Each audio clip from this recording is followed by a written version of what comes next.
Setelah berakhirnya Nirvana, frase rock is dead menjadi kalimat sakral yang selalu diperdebatkan banyak orang. Sampai akhirnya, Dave Grohl muncul kembali dengan Foo Fighters dan menjadikannya salah satu band rock tersukses sepanjang sejarah. Dave Grohl lahir pada 14 Januari 1969 dengan nama asli David Eric Grohl. Karir bermusiknya dimulai di usia 17 tahun, ketika dirinya diajak bergabung dengan sebuah band hardcore punk bernama Scream.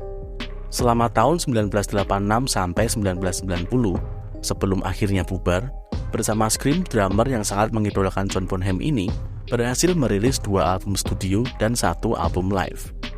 Ketika Scream bubar, hal pertama yang dilakukan oleh Dave Grohl adalah menghubungi temannya yang bernama Buzz Osborne untuk curhat dan meminta masukan. Dari obrolan intens itu, Osborne memberitahu dirinya bahwa Nirvana sedang mencari seorang drummer. Osborne lalu memberinya nomor telepon Kurt Cobain dan Chris Novoselic yang kemudian mengundangnya ke Seattle untuk mengikuti audisi. Singkat cerita, dia akhirnya terpilih sebagai drummer baru dari Nirvana. Saat dirinya bergabung dengan Nirvana, band ini sudah mempunyai 1 album berjudul Bleach dan sedang bersiap-siap untuk membuat demo album berikutnya. Dave Grohl menghabiskan bulan-bulan pertamanya bersama Nirvana berkeliling dari label ke label untuk menawarkan demo. Sampai akhirnya, Nirvana menemui kesepakatan dengan DKC Records.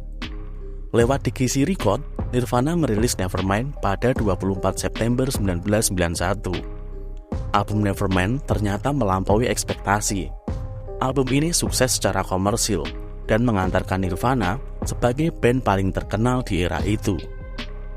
Di tahun-tahun berikutnya, Dave Grohl mulai terlibat dalam penulisan lagu untuk Nirvana. Kontribusinya di dalam proses kreatif Nirvana meningkat. Seiring dengan karir Nirvana yang melesat sebagai band rock terbesar, persahabatan antara Dave Grohl dan Kurt Cobain pun semakin dekat. Sampai akhirnya, pada 5 April 1994, Dave Grohl harus kehilangan sahabat dekat yang sangat ia kagumi itu untuk selama-lamanya. Kematian Kurt Cobain tidak hanya menandai berakhirnya Nirvana, namun banyak orang juga yang beranggapan bahwa ini adalah akhir dari musik rock. Dengan kesedihan yang mendalam, Dave Grohl memilih untuk pulang ke rumahnya. Ditemani sang ibu, dirinya melewati masa-masa paling sedih dan gelap di hidupnya. Kematian Cobain membuat psikisnya jatuh sedemikian rupa hingga mendengarkan dan memainkan musik apapun, apalagi milik Nirvana, menjadi hal yang mustahil ia jalani selama bertahun-tahun.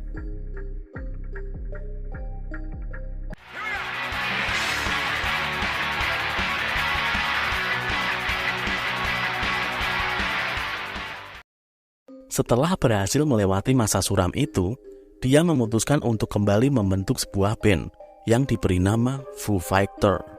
Saat Dave Grohl mengeluarkan album debutnya bersama Foo Fighters di tahun 1995, banyak orang yang meragukan dan membandingkannya dengan Nirvana.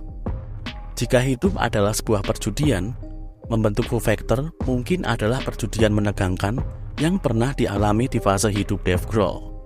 Bayangkan saja, saat membentuk Foo Fighters, dia harus rela menolak tawaran menjadi drummer Tom Petty. Padahal saat itu, tidak ada jaminan bahwa album Foo Fighters akan diterima oleh publik. Menjadi drummer Tom Petty tentu adalah pilihan yang paling aman saat itu. Tapi Dave Grohl menolak itu semua. Bahkan di Foo Fighters, dia mengambil peran yang berbeda. Alih-alih tetap menjadi drummer, di sini dia lebih memilih bermain gitar dan bernyanyi. Hingga pada akhirnya, band yang tadinya diragukan oleh banyak orang ini kemudian berkembang menjadi salah satu band rock terbesar di dunia, bahkan melebihi dugaan Dave Grohl sendiri. Sampai hari ini, Foo Fighters telah merilis 10 album studio dan mendapatkan 4 penghargaan Grammy untuk kategori album rock terbaik, lebih banyak dari yang pernah didapatkan oleh band manapun di dunia ini. Dengan pencapaian seperti ini, timbul sebuah pertanyaan. Apakah Dave Grohl dan Foo Fighters telah melampaui Kurt Cobain dan Nirvana? Tentu apapun jawaban dari pertanyaan ini akan selalu mengundang perdebatan yang gak bakal tuntas. Jadi silahkan teman-teman simpulkan sendiri. Namun saya bisa pastikan satu hal. Selama masih ada Dave Grohl, musik rock akan baik-baik saja.